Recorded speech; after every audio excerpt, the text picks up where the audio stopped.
Assalamu alaikum. My name is Nicole Queen and I converted to Islam 3 years ago.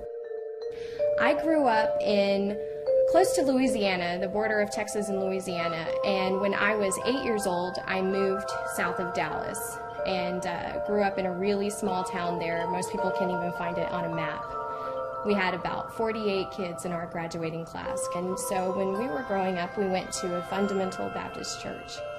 So I kind of am very thankful to them because they built a really strong foundation of religion inside of me, and since the religions are so close, Islam and Christianity, it was like home away from home, like to come to Islam.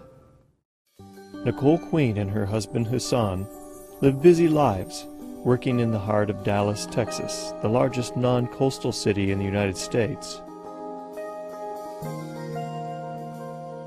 My parents, they weren't really as religious. They were more free thinkers. Like they believe in God and they love God and they're close with Him. But they're like typical American people where they don't really live their life for God.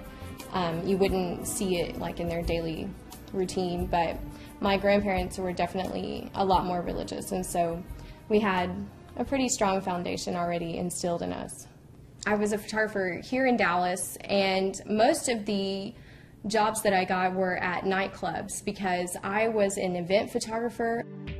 I was kind of like the paparazzi almost. We had to take all the pictures that showed up in the magazines that kind of told you who was in this party and who was in that party as far as celebrities or athletes or any famous people that were in town. You can imagine like it was a really crazy lifestyle.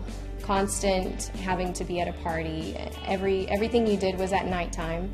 You usually slept most of the day.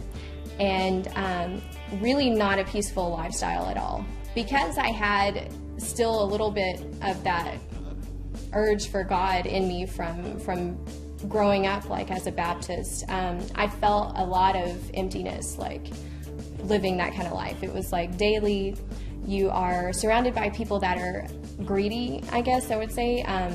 They are definitely kind of wound up in themselves, and I was always talking to my friends like, I want some peace, like I want to feel like I have a better purpose, that this isn't it. I'm just around a party all the time. Life's a big party. And I definitely didn't feel like life was a big party. So they would always tell me, you have an awesome life. People want to be like you. You get to go to things that people have never been to, and you get to be around all these producers and publishers and everything. But when you're around that all the time, it's kind of scary. You look at people and you think, nobody cares about anything. Nobody cares about anything important. They don't even really know what's going on outside of their little bubble that they live in. I used to kind of try to read my Bible. I would try to do a little soul searching and figure out like what is it that I'm looking for. And I would have nightmares at night, just where I'm just searching for something and it's like I can't find it and I'm always running towards something. I knew people that were Muslim, they didn't really practice Islam, so I was around it. I was exposed to it a little bit, I had friends that didn't drink. I knew people that were just a little different, and you would ask them like, how come you don't want to go here or there? And they would say, oh, I don't hang out at those kind of places. I'm Muslim. And one night after a photo shoot, I was going to meet up with my friends, and I also met who's now my husband, Hassan, and he was kind of going through the same soul searching too. When I met Nicole, we met in a outside like lounge, and I was practicing Islam, but not completely the way I should be practicing Islam. And Nicole, when I met her also, she was looking for peace in her life. So by the time when we met, we were able to relate to many things together toward better ourselves, to be a better person. We would talk to each other all the time about what we were looking for in life, about what we wanted to be, and how we wanted to be different than what we were now. I cannot talk to Nicole about Islam, at the same time remind myself about my religion and what kind of person we need to be.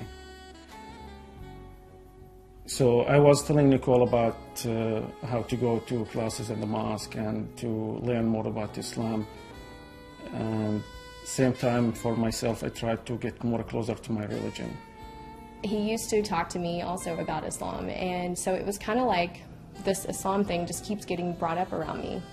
And the people who had the most discipline in their life and they had the most purpose in their life seemed to be these people. You know, they seemed to kind of stand out amongst everyone else as, you're all drinking, you're all partying, you're all dressing this way, but not us. And the more that I started learning about it, the more addicted I became to it. I started watching things on YouTube about Islam, videos from Yusuf Estes, you know, who is a convert to Islam, and I would sit up all night.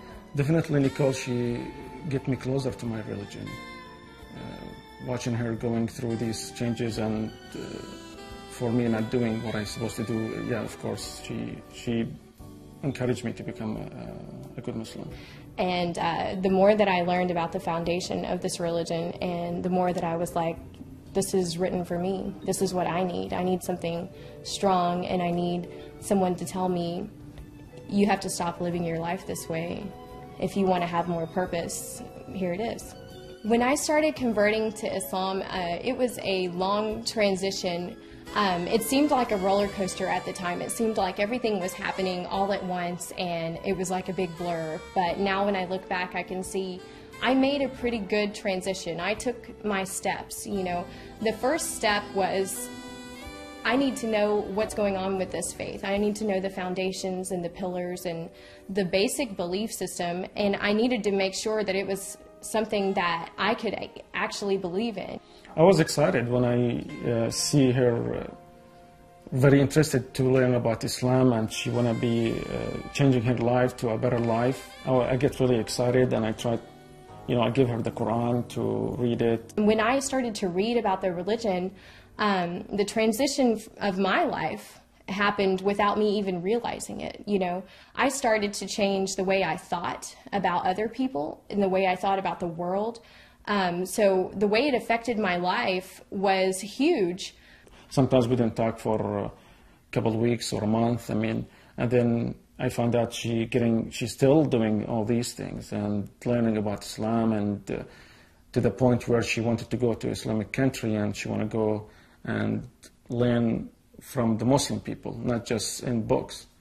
And I wanted to go and see what it's like in a Muslim country, really bad. I just had this urge to see what is it like to be around a bunch of Muslims, to be in a place where Muslim is the nation's religion. So I told her, of course, you can go to Jordan, and I made it just available for her to go there and spend the month with my family. He called his mom actually right away, and she said, please come. I mean, they were so happy to have me come and visit, and I went by myself. And I took a bunch of clothes that are typical for a hijabi girl to wear. And at the time, I thought of hijab as something that you have to earn. Like, you have to study Islam for a long period of time before you can wear the hijab. Like, that's what I thought. I thought, I'm never going to get to that point. It's going to take me a long time to ever be like those women, you know. I thought it was like a rite of passage. And so I went there with some scarves and some long skirts and hijab-style clothing because I thought, okay, it's a Muslim country and everyone's going to be dressed like this, so I don't want to, you know, insult anybody. And when I went there, I saw 40% of the country doesn't cover. They don't wear hijab. I wanted to show respect to the family that was hosting me, and the women in the family wore the hijab. Well, most of them wore it, and so I thought, well, I'll wear it when we go around town, and when we go out of the house, I'll put hijab on, so that I kind of blend in and don't draw extra American attention to myself when we're in this country.